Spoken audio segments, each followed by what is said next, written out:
When it comes to married men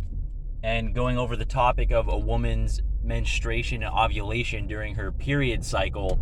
there's a lot of information that is not taught to us from a young age. So you always have the 5th grade health class that goes over the basics, penis goes into the vagina, some very basic class in grade school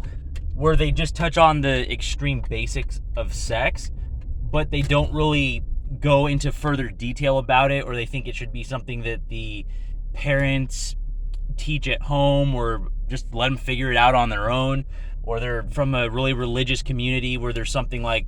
the wife shall serve the husband till death do they part. And so there's all this stuff that you hear that gets into your head, so it leads to a situation where if a woman has sex with a guy that isn't you,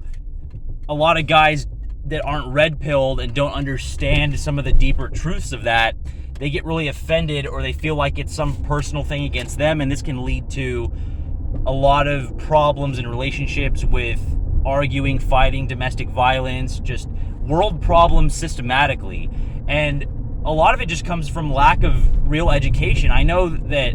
other than that 5th grade health class of penis goes into the vagina and, you know, my own family having a basic sex talk when I got old enough, nobody ever takes a guy aside and goes through the cycles of a woman's menstruation and ovulation in detail, because as guys we don't have to deal with it, so it's nothing that we are ever educated on. And even myself growing up and being 27 now,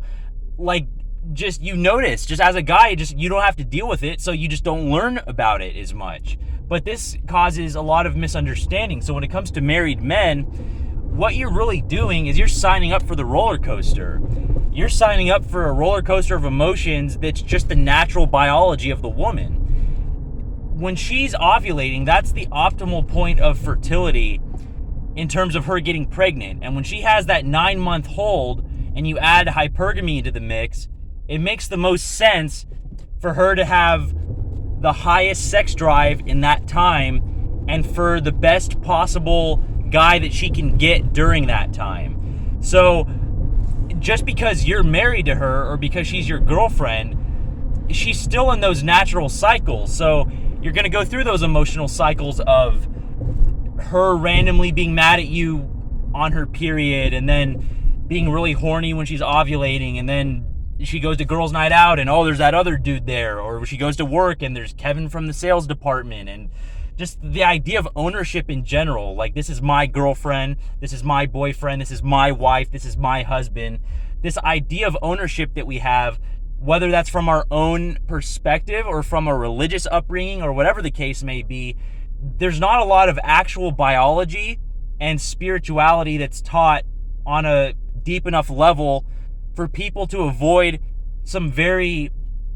easily avoidable turmoil in relationships regarding men and women. So when it comes to the woman's ovulating and menstruating, that is something that is going to be a natural roller coaster that a guy signs up for when he marries her or makes her his girlfriend. Because even if you marry her, and say you get married at 20 years old and you've been married 15 years and you're 35, if she's ovulating at 35, she's in that natural state of she's getting to the point where she's not going to be able to have kids much longer,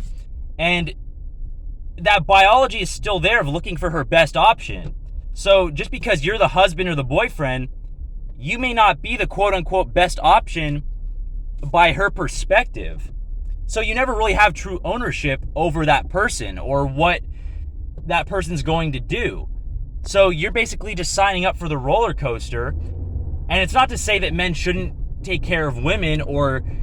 have a long-term ongoing relationship, but you got to think carefully about what it is that you think you own or that you're entitled to in terms of your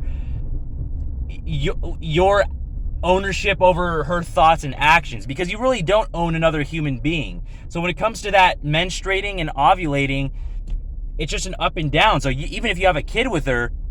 as soon as she has your kid and has her period again, she biologically can have another kid with another man. So just be careful out there with what you think you're signing up for.